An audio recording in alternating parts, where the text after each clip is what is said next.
तो ओवैसी ना तो एनडीए में नज़र आ रहे हैं, ना तो वो इंडिया गठबंधन में है, तो क्या ओवैसी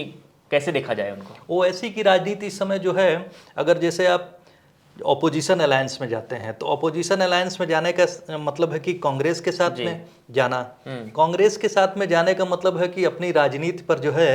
वो अपना ही नुकसान करेंगे, जबकि वो मुसलमानों के निर्विवाद नेता होने की कोशिश में लगे हुए हैं। वो दावा करते हैं, दावा करते हैं, और वो कोशिश उन्होंने पिछले बार बिहार के असेंबली इलेक्शन में 5 सीटें जीती थी एमएलए की। वो अलग बात है कि उसमें से ज़्यादातर एमएलए जो है आरजेडी की तरफ शिफ्ट हो गए। तो वो जो क्लैश है मुस्लिम वोट बैंक का,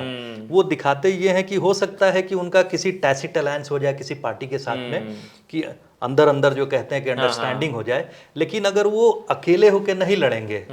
तो किसी न किसी के साथ में जाने का मतलब है उनकी राजनीति को नुकसान होगा। ऐसे वो अपनी सीट जीते हैं तो प्रखर रूप से मुस्लिम हितों की बात करके दूसरे राजनीतिक दलों पर अपना दबाव जमाते हैं। और वो बहुत सारे संसद में प्रखर वक्ता हैं, उनकी जो है दोनों भाषा अंग्रेजी हिंदी पे पकड़ है, उसी तरह कानून पे अच्छी पकड़ है, कानून पे भी वो बैरिस्टर भी हैं, एक तरह से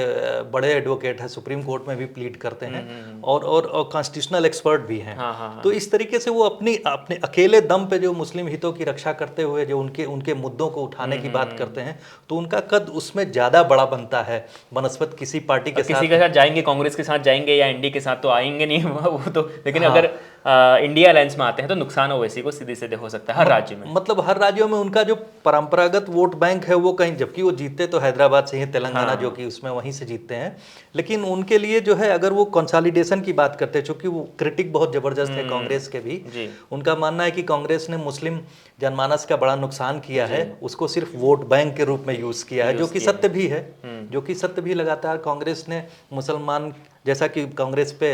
आक्षेप लगता रहा है, या इवन समाजवादी पार्टी की भी बात करें, उत्तर प्रदेश में आरजेडी की बात करें, लगातार ये तो सर आरोप तो ये तो वोट बैंक के ही रूप में विभिन्न पार्टियों ने मुस्लिम जनमानस को यूज किया है, तो उसके वो प्रखर विरोधी हैं। बिल्कुल।